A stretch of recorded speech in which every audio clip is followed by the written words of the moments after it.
যেদিন ঘুম থেকে উঠতে দেরি হয় সেদিন তো কাজের 12টা বেজে যায়, আর যদি হয় একটু ঠান্ডা ঠান্ডা তাহলে তো কোনো কথাই নেই। বৃষ্টির দিন আরাম পেয়ে একেবারে এমনই ঘুমিয়েছি, মানে উঠে দেখি সকাল 10টা। কি বলবো, তখন তো পুরাই তো মাথায় হাত, কিচ্ছু করার নেই, অনেক তাড়াহুড়া লেগে গিয়েছিল। তো বৃষ্টি যেহেতু, আবার শুক্রবার, এমনিতেও শুক্রবার ছুটির দিন একটু লেট করে ঘুম থেকে উঠি, কিন্তু এতটা লেট হবে বুঝতেই পারিনি। পরেই তো রান্না করে চলে এসেছিলাম, যেহেতু নাস্তা করতে হবে। তো আজকে আর তেমন ভারী কোনো নাস্তা খাবো না, একদম হালকা পাতলার ভিতরে, শর্টকাটের ভিতরে নাস্তা সারবো। প্রথমে এই তো চা বসিয়ে নিচ্ছিলাম, যেহেতু আমার বাসায় সবাই চা খায়, শুধু আমি না, আমি একবেলা চা খাওয়ার চেষ্টা করি, অন্ততপক্ষে একবেলা একবার একটু চা খাওয়ার চেষ্টা করি। আর কিন্তু 2 বেলাই আমার বাসায় চা বানানো হয়। তো যাই হোক, এই তো চা বানিয়ে নিচ্ছিলাম। আপনাদের ভাইয়ার তো চা না হলে তার দিনই শুরু হয় না। তারপরে এই তো টেবিলে নাস্তা দিয়ে নিচ্ছিলাম, যেহেতু একদম বললাম ওই যে শর্টকাট ওয়েতে যে নাস্তা করা যায়, একদম পাউরুটি ছাড়া তো চলেই না। ভাইয়াকে বললাম তাড়াতাড়ি যাও পাউরুটি নিয়ে আসো। তো এই তো পাউরুটি নিয়ে ভাইয়ার জন্য দিয়েছি 2 পিস পাউরুটি, দিয়ে মাঝখানে একটা ডিম পোচ করে দিয়েছি, সেটাই খাবে, আর 1 কাপ চা খাবে। আর এটা হচ্ছে ছেলের জন্য, ছেলে আবার বাটার দিয়ে এটা খুব পছন্দ করে, পাউরুটিটা বাটার দিয়ে চিনি দিয়ে দেই মেখে, তো এটা খুব মজা করে খেয়ে নেয়। এটা দিলেও আর কিচ্ছু বলে না, কেন জানি আমি খেতে পারি না। তো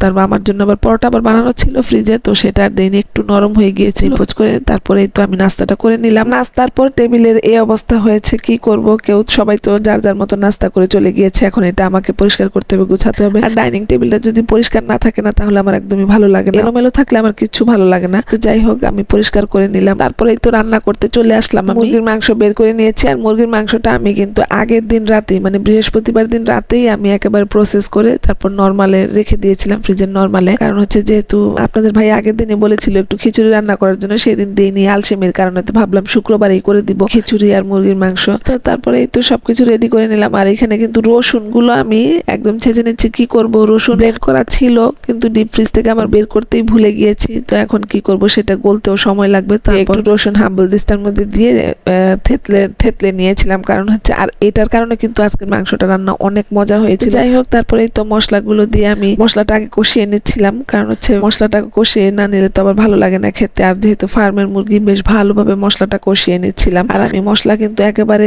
দিয়ে, একবার পেঁয়াজের মধ্যে সব মশলাগুলো দিয়ে তারপর কষাচ্ছিলাম। এতে করে হয় কি, আমার গ্যাসটাও সাশ্রয় হবে, যেহেতু লাইনের গ্যাস আছে, কিন্তু গ্যাস তো সারাদিন, মানে 24 ঘন্টার মধ্যে কখন যে গ্যাস থাকে বলতেই পারি না। তো যাই হোক, এখন ওটা হচ্ছে অন্য ব্যাপার। তো সিলিন্ডারে রান্না করতে এখন অভ্যস্ত হয়ে গিয়েছি, সিলিন্ডারে রান্না করতে করতে। আর এই তো মাংসটা কষিয়ে নিচ্ছিলাম। আচ্ছা, এইভাবে আমার মতো কে কে রান্না করেন মাংসটা? আমি কিন্তু মাংস মেখেও রান্না করি, আর আপনাদের ভাইয়া আর তো এই মুরগিটা মোটেও পছন্দ না, আমি নিয়ে আসি। বাচ্চারা আবার খুব মজা করে খায়, যেহেতু এটার মধ্যে একটু মাংস একটু বড় বড় হয়। তো যাই হোক, তারপরেই তো বেগুন ভাজবো, খিচুড়ির সাথে তো বেগুন ভাজা খুবই মজা। তো বেগুনটা ধুয়ে আমি একটু মশলা মাখিয়ে নিচ্ছিলাম। আমি কিন্তু বেগুন ভাজায় সামান্য হলুদের গুঁড়া আর একটুখানি মরিচের গুঁড়া আর সাথে লবণ দিয়ে তারপর মেখে নিচ্ছিলাম। এই তো মাংসটা মশলায় ভালোভাবে কষানোর পর কিন্তু আমি ঝোল দিয়ে দিয়েছি, যেহেতু খিচুড়ি দিয়ে খাবো, একটু ঝোল ঝোল না হলে ভালো লাগবে না। আর আমার মেয়ে তো খিচুড়ি দিয়ে ঝোল ঝোল মাংস না হলে খেতেই চায় না। যাই হোক, তারপরেই তো বসিয়ে দিলাম। তারপরেই তো আমি খিচুড়ির জন্য চাল আর ডালটা ধুয়ে নিচ্ছিলাম, চাল ডাল একসাথে ধুয়ে নিব, তারপর আর কি বসাবো। এর মধ্যে আমি এখন এই তো বেগুন ভাজাটা বসিয়ে দিচ্ছি, যেহেতু তরকারিটা হয়ে গিয়েছে। হয়ে যাওয়ার পর এই তো বেগুন ভাজা বসিয়ে দিলাম। আর আজকে বেগুন ভাজা যেহেতু অন্য কেউ খাবে না, শুধু আমি আর আপনাদের ভাইয়াই খাবো।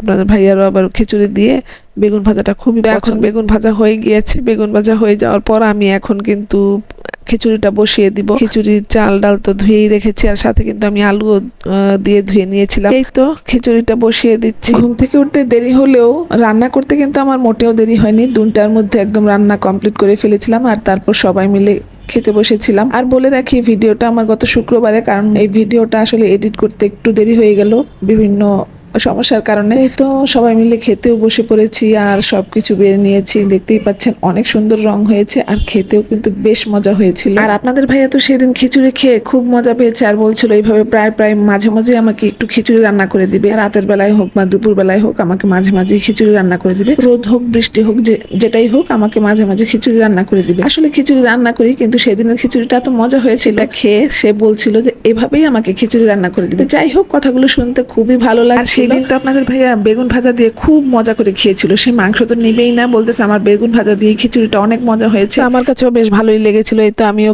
খেতে বসেছিলাম, আর আমি সাথে লেবু নিয়েছিলাম। আমার এই মুহূর্তে না একটা পেঁয়াজের দরকার ছিল, কিন্তু আমি আবার উঠে, ওই যে নিজের জন্য কোনো কিছু করতে ইচ্ছা করে না আর কি। তো যাই হোক, তারপরেও এই তো আলহামদুলিল্লাহ খেতে খেতে কিন্তু আজকে বিদায় নিয়ে নিচ্ছি। তো ভিডিওটা আজকে এই পর্যন্তই। সবাই ভালো থাকবেন, সুস্থ থাকবেন, আল্লাহ হাফেজ।